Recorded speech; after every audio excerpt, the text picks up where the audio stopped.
Hello everyone, how are you student? I hope you all are fit and fine and you all are utilizing your precious time because I have given you two videos related colligative property and I hope you have done your homework. You all are regular for your homework, only for you I am also regular for your classes. Student, one more thing, this is very precious time, so utilize it, don't waste it. Okay, student, we were doing colligative property and few terms related colligative property already done, only their numericals are left. So for numerical I will make or I will explain in my next video. Today I am going to explain few points that are left in osmotic pressure, that is hypertonic, hypotonic and reverse osmosis. Okay, and after then I will take these 2 points. This is also very important. These 2 points means these two, not all our 4 points are important for your board examination purpose, because 3 marks of question definitely come in your board exam. So you can write somewhere else and you can ask in future, Reenu ma'am, you were saying 3 marks of question will come from these topic, and it is there or not. You can ask me. I am sure 3 marks of question will come from these points. So read perfectly and solve every and each point related these terms. Now student, I am going for osmotic pressure. Student, do you have remember I have explained 2 term related this one. First one is osmosis and second one is diffusion and their difference we have read. After then osmotic pressure overall phenomena we have read, osmotic pressure. Okay, now I am going to give you 1 marks of question that is related osmotic pressure, that one is here I am writing, that one is hypertonic solution.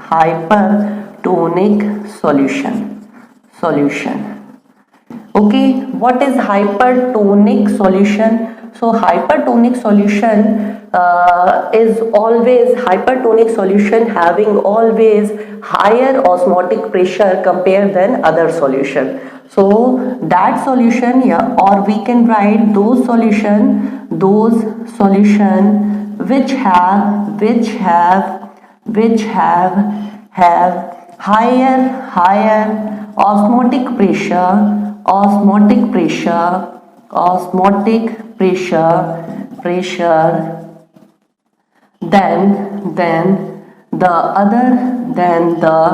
than the other solution is called hypertonic solution. What is this one? Hypertonic solution.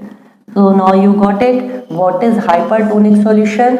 When 2 solutions are in same container, one solution having higher osmotic pressure and second solution having lesser osmotic pressure. First solution which you know very well, that solution having higher osmotic pressure. So this kind of nature, or we can say this kind of property is known as hypertonic solution. Is it clear? Second one is hypotonic solution. So what is hypotonic solution? So now I am going to talking about next solution. Next solution, do you understand? Here I was saying a container having 2 solutions, solution number 1 and solution number 2. Solution number 2 we were observing, this one we were observing, and we have seen that solution number 1 having higher osmotic pressure. Okay, so this one solution we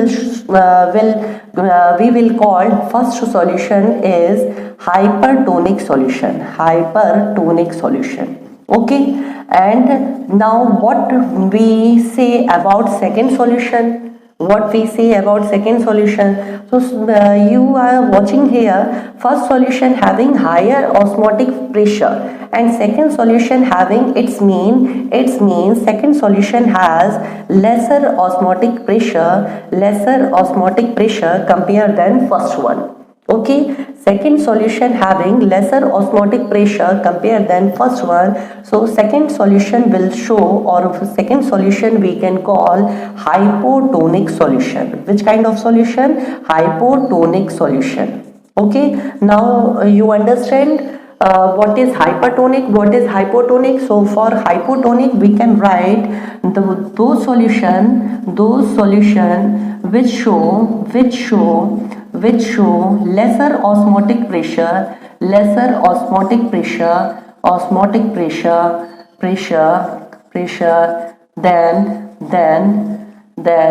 other solution is called hypotonic solution. What this one is called? Hypotonic solution. Okay, now you got it. Now I have taken two kind of solution, that is hypertonic solution and hypotonic solution, and now you better understand, because in same container I have taken two solution. One solution that is showing higher osmotic pressure, that one is known as hypertonic solution, and second solution which have lesser osmotic pressure, second solution is known as hypotonic solution. Now understand.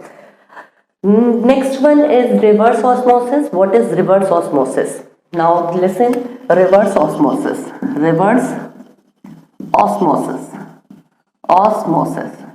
So what is reverse osmosis? Student, I think you all are understanding reverse osmosis. That means osmosis will reverse. Okay, I think you are understanding which kind of definition or which kind of phenomena is there. So what is reverse osmosis? For reverse osmosis, I am going to take same example that I have taken for osmosis. Okay, so you know for osmosis that is where I have explained osmotic pressure. So this one that you have remember. This one is the of Thiesel funnel and Thiesel funnel. Okay, and in this Thiesel funnel, in their mouth I have used SPM, that is semi-permeable membrane. Okay, and now Thiesel funnel is filled with concentrated solution. Very well you know. Okay, and in this Thiesel funnel I kept in a beaker. Okay, and beaker having water, and water is less concentrated solvent. Solvent you know na, water having no solute is present, so water is a pure solvent, and the concentration of water is lesser compared than concentrated solution. Okay, now you understand concentrated solution, that means like is NaCl of solution. So you know very well, in the phenomena of osmosis, lower concentration of solution moves toward higher concentration of solution through the SPM. Okay, through the SPM, that means semi-permeable membrane. Lower concentration of solution, it will move towards the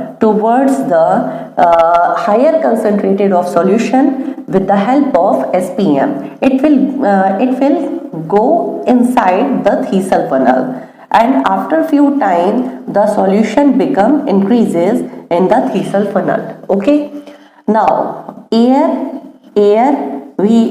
you know na, in nature air is present, so air will also go inside the Thiesel funnel on the top of the Thiesel mouth. Okay, this one Thiesel mouth, or we can say Thiesel tail. Okay, so air will go inside the Thiesel funnel. Okay, from here. Now you understand.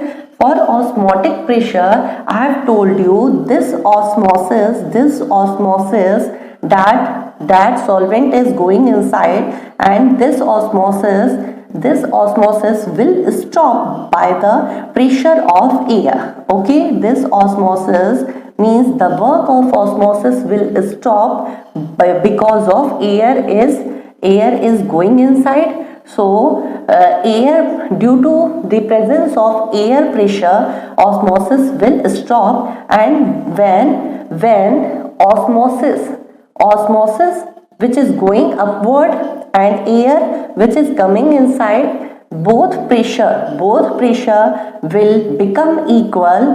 Pressure become equal.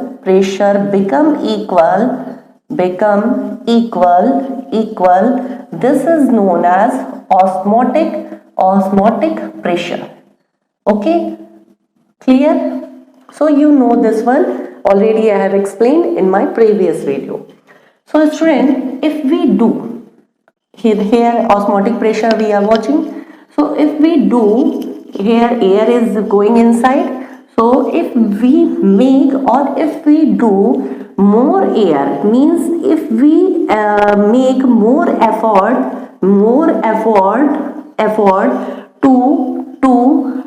to pass air inside the Thiessen funnel. Okay, so if more effort to pass the air inside the Thiessen funnel, then this one pressure will become more than second pressure that is exerted by osmosis. Okay, this one pressure will become more than second pressure which is exerted by osmosis. यहाँ से air का pressure क्या हो जाएगा, बढ़ जाएगा, क्योंकि हम इंक्रीज कर रहे हैं. जैसे ही एयर बढ़ जाएगा, ये प्रेशर अगर हम अपनी तरफ से बढ़ाएं, तो अगर इसका प्रेशर बढ़ जाएगा तो फिर क्या होगा, जो सॉल्वेंट इसके अंदर गया था वो क्या होगा, बाहर आने लगेगा, यानी कि फिर से निकलने लगेगा. इसी को क्या कहते हैं, रिवर्स ऑस्मोसिस कहते हैं. Okay, so now you got it, what is reverse osmosis. जो भी ऑस्मोसिस का फिनोमिना हो रहा था, जिससे हम लोग यहाँ पर देख रहे थे कि ऑस्मोटिक प्रेशर को भी हम लोगों ने समझा था. और ऑस्मोटिक प्रेशर को हम लोगों ने कैसे समझा था कि जो ऑस्मोसिस हो रहा है, ऑस्मोसिस मीन्स सॉल्वेंट अंदर जा रहा है और ये ऊपर बढ़ता जा रहा है, और ये ऊपर से अंदर से, यहाँ बाहर से एयर इसके अंदर जा रहा है. एक ऐसा टाइम आएगा कि एयर के अंदर जाने का और सॉल्वेंट के ऊपर आने का, दोनों का जो है पावर, मीन्स दोनों का जो लेवल है वो इक्वल हो जाएगा. तो वहां पर जो प्रेशर हम लोग को मिलेगा, मीन्स दोनों एक दूसरे को पुश कर रहे हैं ना, तो जो एक्सटर्नल प्रेशर है वो इक्वल हो गया इस ऑस्मोसिस फिनोमिना के, मीन्स ऑस्मोसिस टर्म के प्रेशर के. इस ऑस्मोसिस टर्म प्रेशर को हम लोग क्या बोलेंगे, ऑस्मोटिक प्रेशर बोलेंगे. ठीक है, यानी कि ओवरऑल ये जो ऑस्मोसिस हो रहा था, इससे जो प्रेशर मिल रहा है वो क्या होगा, ऑस्मोटिक प्रेशर होगा. समझ गए, मीन्स पानी या फिर सॉल्यूशन से जो ऊपर जाने के लिए प्रेशर लग रहा है वो क्या है, ऑस्मोटिक प्रेशर है. क्लियर. अब देखो यहाँ पर हमने एयर बढ़ा दिया, तो एयर बढ़ा दिया तो ये जो यहाँ पर रुका हुआ था ये क्या होगा, फिर से, क्योंकि एयर हम अपनी तरफ से इंक्रीज कर रहे हैं तो ये फिर से बाहर की तरफ आएगा, और जो सॉल्वेंट अंदर गया था वो सॉल्वेंट क्या होगा, बाहर निकलने लगेगा. इसी फिनोमेना को क्या कहते हैं, रिवर्स ऑस्मोसिस कहते हैं. ठीक है, तो हम लोग डेफिनेशन में क्या लिख सकते हैं, now I am going to rub this one. Definition में क्या लिख सकते हैं, for only definition is important for this one. So definition में reverse osmosis. So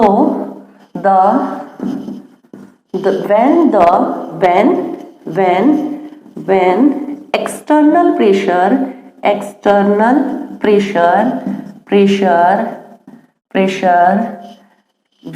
when external pressure become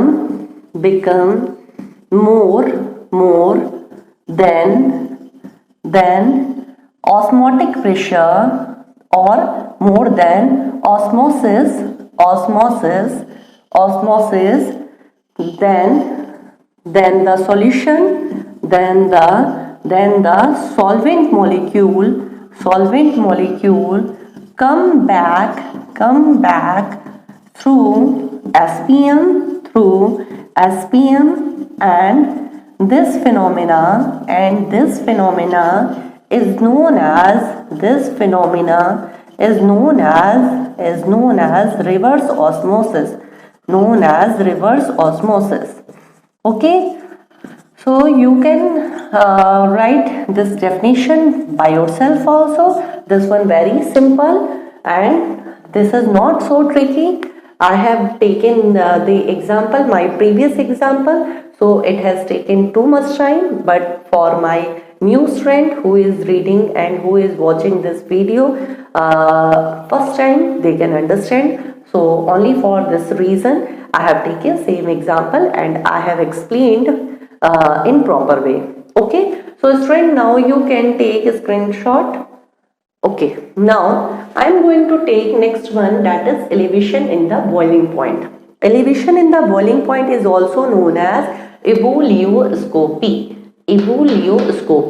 So what is elevation in the boiling point? So student, I am going to rub this one.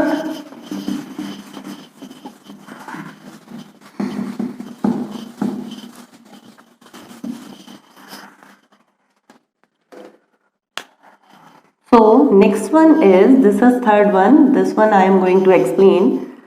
So elevation, do you understand? Elevation means बढ़ना, ठीक है? Elevation in the boiling point का बढ़ जाना, ठीक है? That is also known as ebullioscopy. So here we were doing elevation in the boiling point, that is also known as ebullioscopy. So before going to introduce this topic, you have to know that is boiling point, that is BP. So what is boiling point? So here I am writing the definition of boiling point. Boiling point of a liquid, of a liquid is the temperature at which the vapor pressure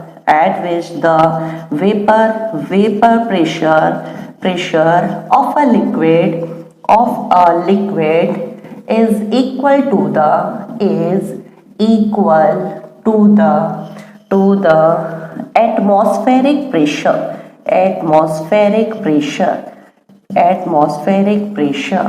तो student, आपको पता है कोई चीज boil कब होती है? कोई भी चीज बॉयल तब होती है जब उसके बॉयल का, जैसे मान लो ये लिक्विड है और ये क्या हो रहा है, बॉयल होना स्टार्ट हो गया है, ठीक है? तो ये बॉयल कब हो रही है? जब इससे निकलने वाला जो वेपर प्रेशर है वो ऊपर एयर के atmospheric pressure you know, air का एटमॉस्फेरिक प्रेशर इक्वल होता है 1 atm के, ठीक है? तो जब किसी लिक्विड के बॉयल होने पर जो वेपर निकलता है और उससे लगने वाला प्रेशर इक्वल हो जाता है एटमॉस्फेरिक प्रेशर के, तो वो लिक्विड बॉयल होने लगता है। फिर से एक बार हम रिपीट कर देते हैं, जब कोई लिक्विड हम लोग बॉयल करते हैं ना, तो जब किसी लिक्विड को बॉयल किया जाता है तो बॉयल करने वाले लिक्विड से जो वेपर्स निकलते हैं ना, उन वेपर से जो प्रेशर लग रहा है, प्रेशर किस पे लग रहा है? एयर पे लग रहा है, ठीक है? एयर पे बाहर निकलने के लिए, तो वो जो प्रेशर लगता है बाहर निकलने के लिए, वो प्रेशर एयर के प्रेशर के जब इक्वल हो जाता है तो वो लिक्विड क्या होता है? वेपर निकालने की बजाय क्या होने लगता है? बॉयल होने लगता है। आगे बात समझ में? उसी टेम्परेचर को हम लोग क्या कहते हैं? बॉइलिंग पॉइंट कहते हैं। वो टेम्परेचर, जिस टेम्परेचर पे लिक्विड बॉयल हो रहा है, उसे क्या कहेंगे? बॉइलिंग पॉइंट कहेंगे। तो अभी आपको समझ में आ गया कि लिक्विड कब बॉयल होता है, यानी कि कब बॉयल होता है? जब उसका प्रेशर, उसके लिक्विड का वेपर प्रेशर एटमॉस्फेरिक प्रेशर के इक्वल हो जाता है, तभी बॉयल होता है। तो अब हम लोग समझेंगे elevation in the boiling point. तो ये है क्या एलिवेशन? इसको डेफिनेशन को आपको लिखना है बेटा। अब हम लोग यहाँ पर पहले तो एलिवेशन टर्म को हम एक्सप्लेन कर देते हैं, एलिवेशन है क्या। तो एलिवेशन का मतलब होता है कि किसी चीज का बढ़ना। तो यहाँ पर किस चीज का बढ़ना होगा?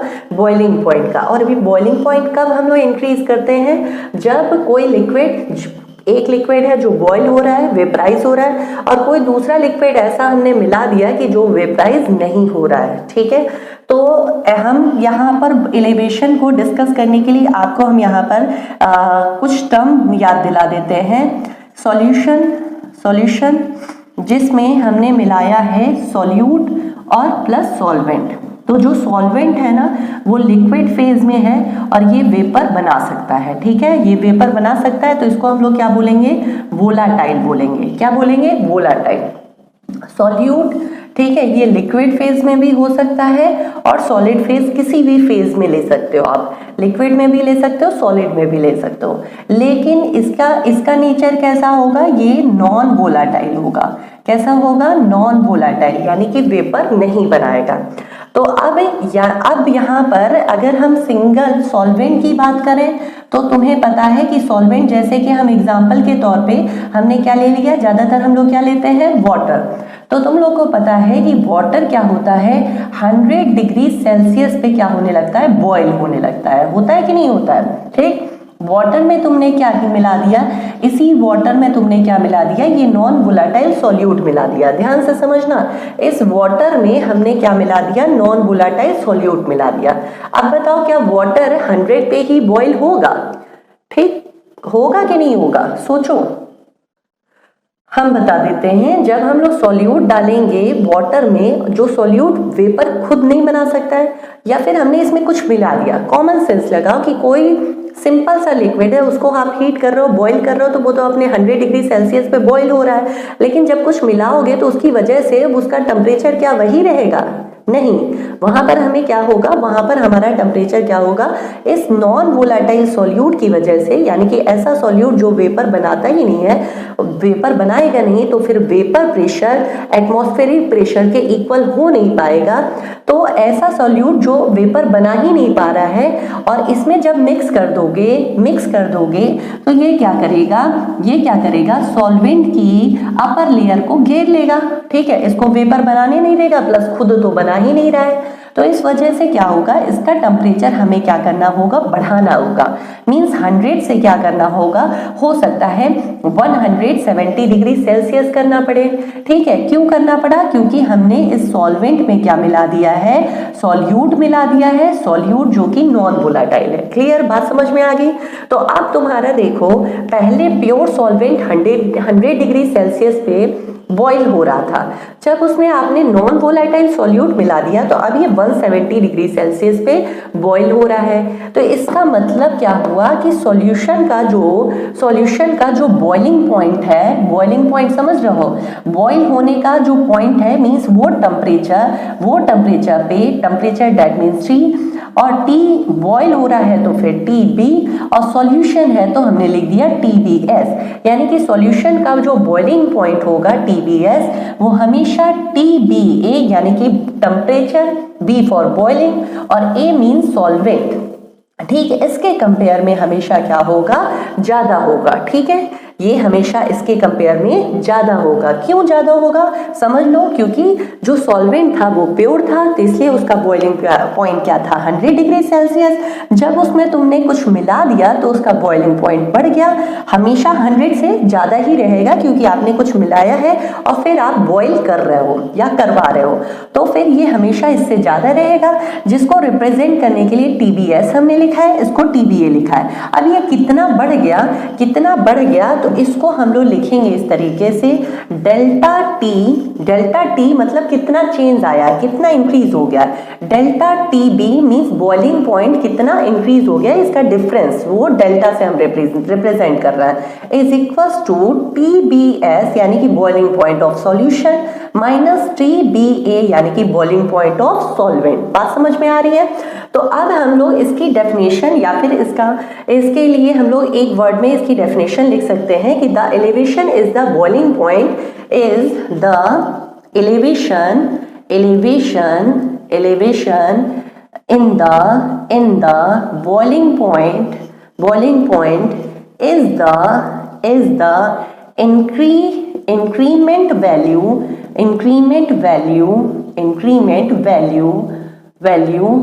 which obtained by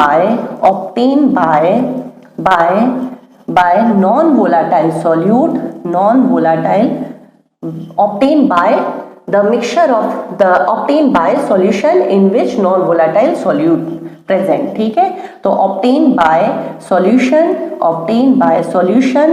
in which non-volatile solute present. Okay, solute present. Okay, तो हमें इसकी definition, the elevation in the boiling point is the increment value which obtain by solution where non volatile solute present. ठीक है, यहाँ पर solution where non volatile solute present. ठीक है, यहाँ पर वेयर वर्ड यूज कर लो. क्लियर, तो ये इसकी डेफिनेशन हो गई. ठीक है, अब अगर हम लोग मैथमेटिकल या फिर हम लोग एक्सपेरिमेंटल ढंग से बॉइलिंग पॉइंट पे रिसर्च करें. एक्सपेरिमेंटल समझते हो, मीन्स उसको होते हुए देखें या फिर उसमें क्या चेंज हो रहा है और वो किस टाइप की प्रॉपर्टी या फिर किस कंसंट्रेटेड वैल्यू से रिलेशन शो कर रहा है उसको देखें. तो एक्सपेरिमेंटल फिनोमेना के बेस पे इसकी डेफिनेशन कुछ ऐसी मिलेगी. तो ये ऐसी स्क्रीनशॉट ले लो. ठीक है, तो हम यहां पर ये हिस्सा रफ कर देते हैं आपका. अब देखो, यहां पर लिख सकते हैं हम लोग experimental phenomena of elevation in the boiling point. तो एक्सपेरिमेंटल ढंग से हम इसे कैसे डिस्क्राइब कर सकते हैं? तो यहाँ पर एक्सपेरिमेंटल ढंग से हम लोग इसे डिस्क्राइब करेंगे कि the elevation in the boiling point, elevation in the boiling point is directly proportional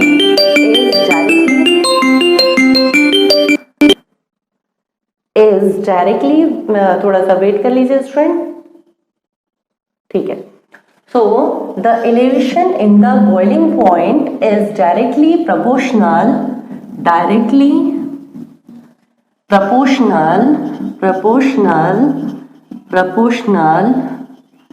to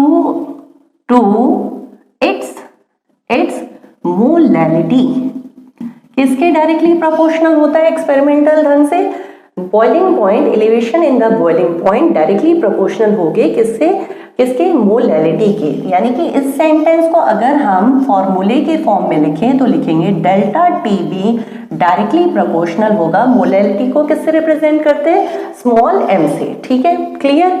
तो अब अगर हम यहां से प्रोपोर्शनल का साइन हटाएं, ठीक है, इसको हम रब कर रहे हैं, तो अब अगर यहां से प्रोपोर्शनल का साइन हटाया जाए तो फिर क्या मिलेगा? Delta TV is equals to, यहाँ प्रोपोर्शनल का साइन हट लगा है किसके लिए? मोलैलिटी के लिए. इसके डायरेक्टली प्रोपोर्शनल है.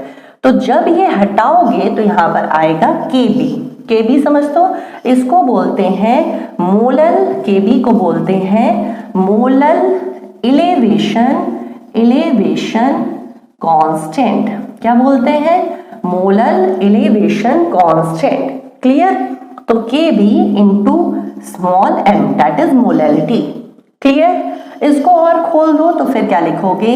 Delta Tb is equals to Kb. और मोलैलिटी का फॉर्मूला क्या होता है? इसका फॉर्मूला होता है, मोलैलिटी का formula number of mole of solute dissolve in kilogram mass of solvent. Clear. तो इसको और खोलोगे, ये क्या है? n क्या है? Number of mole of solute है और w क्या है? किलोग्राम मास ऑफ सॉल्वेंट है. तो इस n की जगह हम लोग क्या लिख सकते हैं? वेट अपॉन मॉलिक्यूलर वेट, जो सॉल्यूट का फॉर्मूला होता है, और इनटू के फॉर्म में क्या लिखेंगे? w किस में होना चाहिए?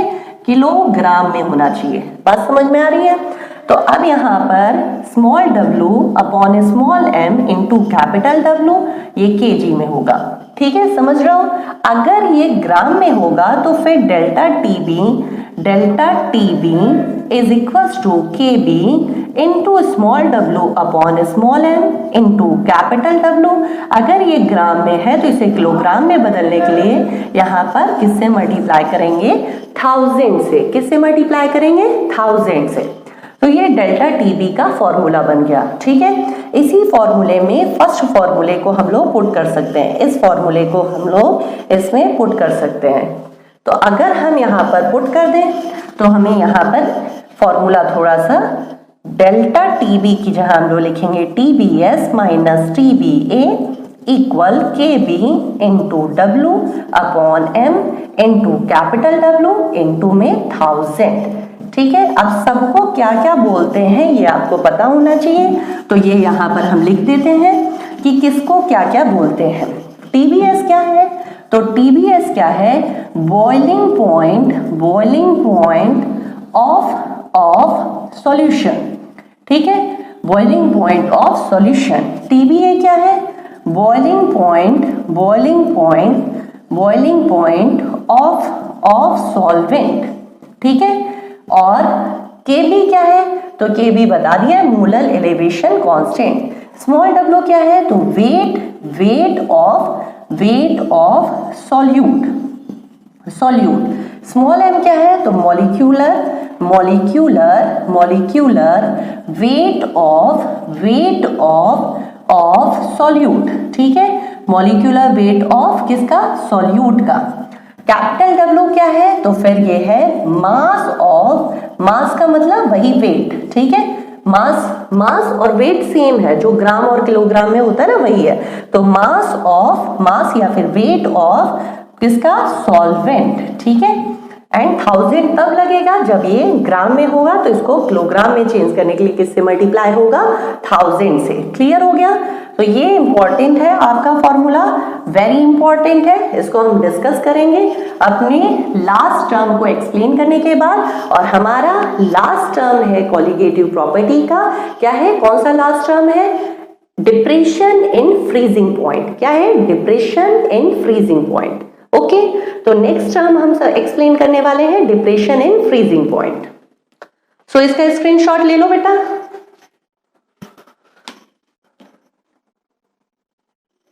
ओके, अब हम एक्सप्लेन करते हैं डिप्रेशन इन फ्रीजिंग पॉइंट। छोटा सा बचा है, इसको भी हम लोग डिस्कस कर लेते हैं।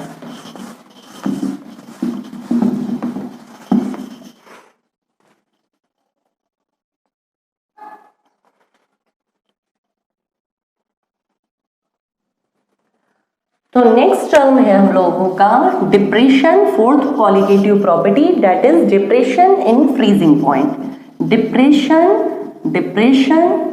इन फ्रीजिंग पॉइंट, जिसका दूसरा नेम क्या है, ये FP लिखा है, इसको हम फुल लिख देते हैं, फ्रीजिंग पॉइंट, ठीक है।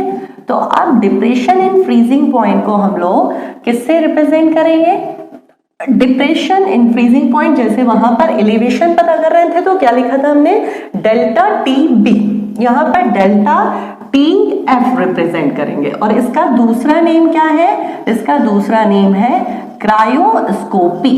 क्या नेम है दूसरा, क्रायोस्कोपी। तो डिप्रेशन इन फ्रीजिंग पॉइंट है क्या, तो तुम लोगों को पता है कि जो सॉल्यूशन हमने लिया है वो कैसा लिया है, जिसमें सॉल्यूट क्या है, नॉन वोलाटाइल है, ठीक है। नॉन वोलाटाइल समझ बता दिया था ना, क्या होता है, जो वेपर नहीं बनाता है। और इसमें सॉल्वेंट हमने मिक्स किया है, तो सॉल्वेंट कैसा है, वोलाटाइल है, ठीक है, यानी कि जो वेपर बना सकता है, यही लिया था ना हम लोगों ने। अब देखो तुम लोगों को अगर हम पूछें कि अगर केवल सिंगल सॉल्वेंट जैसे कि वाटर को अगर हमें फ्रीज करना हो तो हम कितने डिग्री सेल्सियस पे करेंगे, फ्रीज करना हो तो कोई भी चीज फ्रीज होती है कितने डिग्री सेल्सियस पे, 0 डिग्री सेल्सियस पे फ्रीज होती है।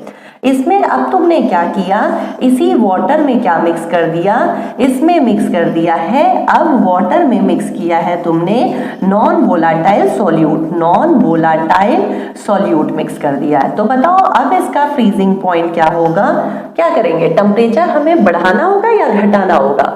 कॉमन सेंस लगाओ कि फ्रीज करने के लिए हम 0 डिग्री सेल्सियस पे प्योर वाटर को फ्रीज करना है, तो अगर उसमें कुछ मिक्स होगा तो उसका टेम्परेचर 0 से और बिलो करना होगा, कम करना होगा, समझ रहे हो, कम करना होगा तो फ्रीज होगा, जमेगा, ठीक है। तो हमें फ्रीज करना है, तो इसका टेम्परेचर 0 से कम क्या होगा, कुछ माइनस, जैसे कि माइनस 0.17 डिग्री सेल्सियस हो जाएगा, यानी कि और कम हो जाएगा। और फिर ये क्या बनाएगा, आपका सॉल्यूशन बनाएगा, ठीक, ये क्या बनाएगा, यहाँ पर सॉल्यूशन बनाएगा। और ये क्या था, तुम्हारा सॉल्वेंट था। सॉल्वेंट को किससे रिप्रेजेंट करेंगे, ए से, और इसके फ्रीजिंग पॉइंट के लिए TFA लिखेंगे, क्या लिखेंगे, TFA। इसके फ्रीजिंग पॉइंट के लिए TF और फिर सॉल्यूशन है तो क्या लिखेंगे, TFS लिखेंगे। क्लियर। अब बताओ दोनों में से कौन सा आपका हायर होगा, कौन सा लोअर होगा। तो बताओ माइनस 0.17 डिग्री सेल्सियस जो हमने लेट किया है, ये कम होगा 0 से या ज्यादा होगा, डेफिनेटली कम होगा, तो ये कम है और ये ज्यादा है, ठीक है। यानी कि TFA will be more compared than TFS. So the depression in freezing point यानी कि delta TF is equals to TFS और TFA. TFA will become so TFA minus TFS. Okay, क्या फॉर्मूला होगा, delta TF is equals to TFA minus TFS. जो ज्यादा है उसमें से आपको कम वाले को सब्ट्रैक्ट करना है, तो ये आया। अब अगर हम एक्सपेरिमेंटल फिनोमिना की बात करें तो क्या होगा, कौन सा फॉर्म डेफिनेशन आएगा कि depression in freezing point is directly proportional. जैसे वहां पर डायरेक्टली प्रोपोर्शनल था, वैसे ये भी यहां पर भी directly proportional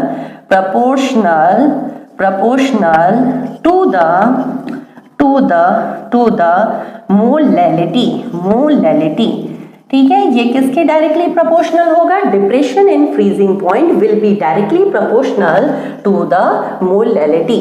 it's mean formula delta TF is equals directly proportional, so directly proportional small m। Molality को किससे रिप्रेजेंट कर रहे थे, स्मॉल m से, तो यहाँ पर कौन सा साइन आएगा, स्मॉल m का। फिर पिछले फॉर्मूले की तरह यहाँ पर क्या होगा, ये साइन हटेगा, यानी कि प्रोपोर्शनल साइन हटेगा, तो delta TF is equals to KF into small m। Clear. इस फॉर्मूले को और खोलेंगे हम, तो delta TF is equals to KF small m, molality का फॉर्मूला यूज करोगे तो W स्मॉल w, जैसे कि वहां पर यूज किया था, क्या यूज किया था फॉर्मूला मोलैलिटी का, small m is equals to, that is molality, ये क्या है, मोलैलिटी है, is equals to weight upon molecular weight into capital W, और इसके साथ क्या लगा था, 1000, याद है, ये मोलैलिटी का फॉर्मूला है जिसको हमने पूरा खोल करके रख दिया। ये अगर ग्राम में होगा तो यहाँ पर क्या लग जाएगा, 1000। क्लियर। तो इसी को यहाँ पर पुट कर देंगे, तो अगर पुट करेंगे तो इसको यहाँ से रफ करके हम इसी फॉर्मूले को यहाँ लिखें तो क्या फॉर्मूला बनेगा, delta TF is equals to KF, यहाँ पर क्या आ गया, KF, वहां पर क्या था, KB। KF को क्या बोलेंगे, इसको बोलेंगे, उसको बोला था मोलल एलिवेशन कांस्टेंट, तो इसको क्या बोलेंगे, मोलल डिप्रेशन कांस्टेंट, क्या बोलेंगे, मोलल डिप्रेशन कांस्टेंट, ठीक है। अब इसको हमने m का फॉर्मूला खोला तो ये क्या हो गया, W upon m into capital W into में 1000, ये फॉर्मूला आपको मिलेगा जिसका यूज आपको करना है न्यूमेरिकल में, ठीक है। यहाँ पर KF की वैल्यू क्या होगी, KF की वैल्यू क्या होगी, तो KF जो है, पहले तो KF है क्या, तो KF है molal depression constant, molar depression constant. Okay, तो ये मोलर डिप्रेशन कांस्टेंट है। इसकी यूनिट क्या होगी? तो तुम लोग को पता है कि डेल्टा TF, जिसकी यूनिट हमें डिग्री सेल्सियस या फिर केल्विन में रखनी है। तो अगर इसकी यूनिट केल्विन में है, ठीक, इक्वल में क्या है, KF है, और इनटू मोलैलिटी की यूनिट क्या होती है? इसकी यूनिट होती है, KF की यूनिट पता करनी है, इसकी यूनिट मोलैलिटी भी होती है। तो अगर हम लिखें पूरा तो मोलैलिटी, ठीक है, तो फिर KF की यूनिट क्या हो जाएगी? KF unit of KF is equal to kelvin molality inverse. Okay, और मोलैलिटी का और भी फॉर्मूला होता है, इसकी एक और यूनिट होती है मोलैलिटी की। क्या होती है मोलैलिटी की यूनिट? मोल पर किलोग्राम। तो मोल पर किलोग्राम अगर यहाँ पर पुट करें तो फिर मोल आपका इनवर्स में आ जाएगा और किलोग्राम आपका ऐसे होगा। तो ये क्या होगा? Kelvin kilogram mole inverse. Clear? तो ये KF की और सेम एज KB की ये यूनिट है। क्या है? केल्विन किलोग्राम मोल इनवर्स या फिर केल्विन मोलैलिटी इनवर्स। बात समझ रहे हो? मोलैलिटी पे इनवर्स लगा है, तो जो इसका यूनिट थी, इसकी यूनिट क्या थी मोलैलिटी की? मोल पर kg थी, ये यूनिट होती है मोलैलिटी की। इस पे इनवर्स लगा है तो इस पे भी इनवर्स लग जाएगा। तो अब यानी कि मोल पे आ गया, मोल जो है मोल पे आ जाएगा -1 और किलोग्राम ऑलरेडी जो है नीचे था, तो ये -1 इस पे पहले से था अंदर। बात समझो, देखो हम इसको खोल के लिखते हैं। मोल पर किलोग्राम है, यानी कि मोल किलोग्राम इनवर्स था। अब इस पूरे पे पावर लग गया -1, तो ये क्या हो जाएगा? मोल की पावर -1 और किलोग्राम की पावर, ये देखो इससे जब ये मल्टीप्लाई किया तो -1, जब इससे किया तो किलोग्राम क्या हो जाएगा? प्लस में। तो यूनिट क्या हो जाएगी मोलैलिटी की? Mole inverse kilogram inverse. कौन सी यूनिट? मोलैलिटी इनवर्स की यूनिट क्या हो जाएगी? Mole inverse and then kilogram. Is it clear? तो ये आपको क्लियर हो जाना चाहिए, ये भी 1 मार्क्स में पूछा जाता है। What is the unit of KF और KB and what we call KF? okay, so KF is a molar depression constant। तो अभी हमारी कॉलिगेटिव प्रॉपर्टी के सारे पॉइंट्स हो गए हैं। कल की डेट में हम आपको मींस नेक्स्ट वीडियो में हम आपको सारे कॉलिगेटिव प्रॉपर्टी यानी कि जितने भी टर्म हैं उनसे रिलेटेड न्यूमेरिकल 1 by 1 एक्सप्लेन करेंगे। ठीक है, so thank you so much, take care, bye bye.